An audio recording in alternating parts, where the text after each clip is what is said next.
Hare Krishna. There are some things in life which we can choose, but there are some things in life which we cannot choose. For example, we can choose the kind of clothes I want to wear. I can choose the kind of job I want to do. I can choose the college where I want to study. But there are certain things in life which I cannot choose. For example, my time of birth, my date of birth, my parents, my face cut. So all these are the things which are forced upon us, and there are many things like this which are forced upon us.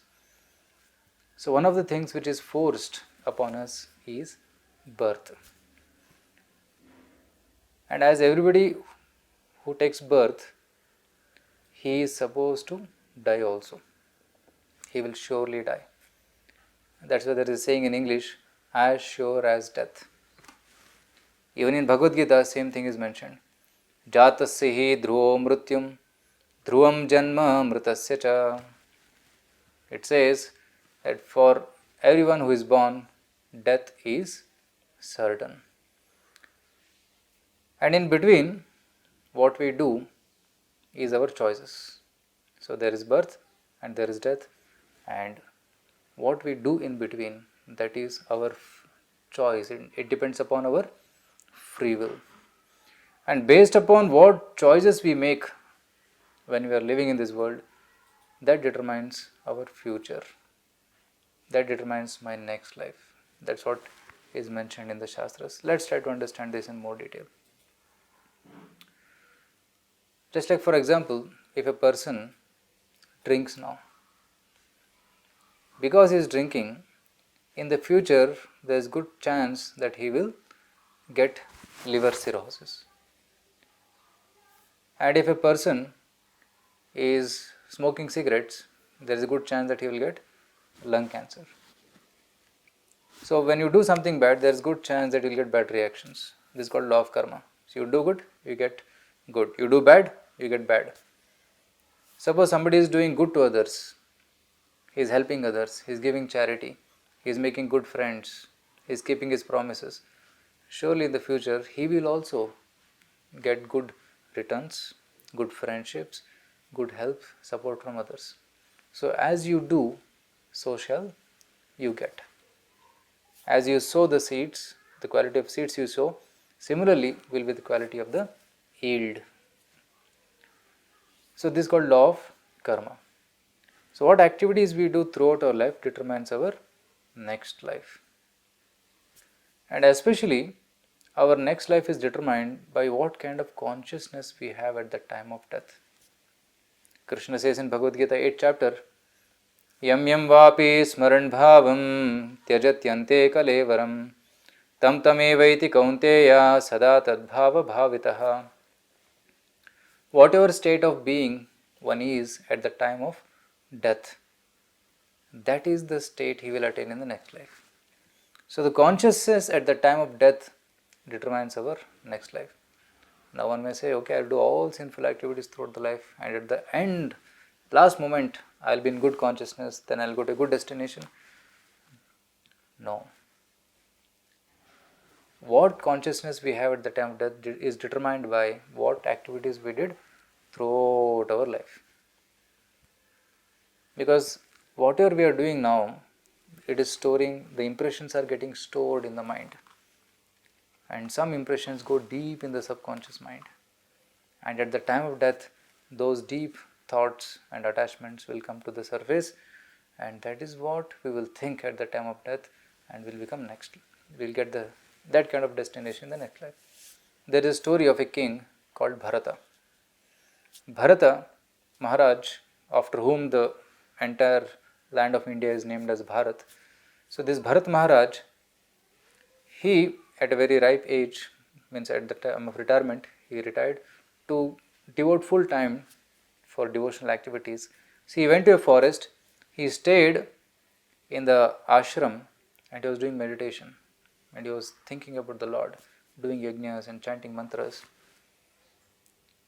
But one day he went to a lake, a river, and there he saw a baby deer floating and he got attached to the deer. He brought the deer to the ashram and he started taking care of it. He started thinking more about the deer than his meditation on God. And he became so absorbed in this deer that when you're sitting for meditation, you will think, oh, where is the deer? What is it doing now? And if the deer is not visible in the sight, he will go searching for it. Where is the deer? He will stop his yajna and start doing that, searching for the deer. So in this way, he became very absorbed. And one day he could not find the deer, and he went into the forest searching. It became dark in the night, and he fell into a ditch. And at that time, he was remembering the deer. And in the next life, he became a deer. So whatever consciousness one cultivates at the time of death, one becomes in the next life. So these are very two important factors. One is birth and one is death. So we should learn, every human being should learn how to die. Not just how to live, but also how to die. So for that we have to prepare now. So what exactly happens at the time of death is, the soul, which is covered by gross body and subtle body, the soul, it leaves this body and goes to the next destination. And the soul, along with the subtle body, it goes to the next destination. This is mentioned in Bhagavad Gita chapter 15. śarīraṁ yad avāpnoti yacca putramatishvaraha grihitvaitani samyati vayor gandhani vāshayat. Just like the wind carries the fragrance from the rose flower and carries it and makes the whole room fragrant. It's very mysterious how the fragrance is getting spread from the rose. Similarly, the soul, along with the subtle body, which includes the mind, it goes to the next destination. Grihitvaitani samyati vayor gandhani vāshayat. Śrotram chakshu sparshanam cha rasanam ghranam evacha. It carries all these subtle senses along with it to the next destination. We only see the gross body lying on the bed when the body is dead. But the subtle body, along with soul, goes to the next destination, which is not seen by your naked eyes. It can be only perceived by the lack of consciousness. When the soul leaves, the consciousness goes away. But as long as the soul is present, the consciousness is present in the body. And after it quits this body, where does it go? That is also mentioned in Bhagavad Gita. Urdhvam gacchanti sattvastha madhye tishtanti rajasa jaganna guna vrittistha ado gacchanti tamasah. Those who are living a pious life, those who have lived a pious life, they go to higher species. Like one may get a better human birth, or one may go to heavenly planets, one may be born in a rich family or a devotional family. So these are higher destinations. Urdhvam gacchanti sattvastaha. Those who are pure, they go up. And those who are in passion, they stay in the earthly planets in passionate bodies. Madhye tishtanti rajasa. Jaganna guna vrittistha ado gacchanti tamasa. And those who have lived a very sinful life, they go to lower species, which is animal species or bird species, which is like a punishment, because they cannot speak, they cannot converse, they don't have the advanced senses and thinking capacity like we have got. So these are the three kinds of destinations mentioned in Bhagavad Gita. So in this life, if we live a pure life, we go to pure place, which is heavenly planets.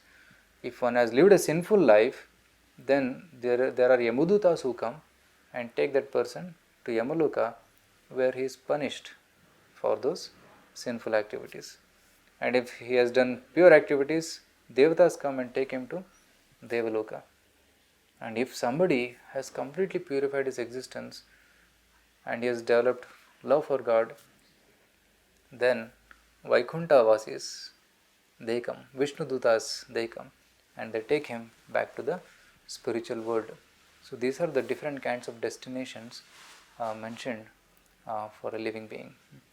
So that's why from this what we can learn is, let's lead a pure life and try to purify our existence by practice of meditation, practice of yoga, reading Bhagavad Gita, in the association of saintly people and perfect our life and go back to the spiritual world. Thank you. Hare Krishna.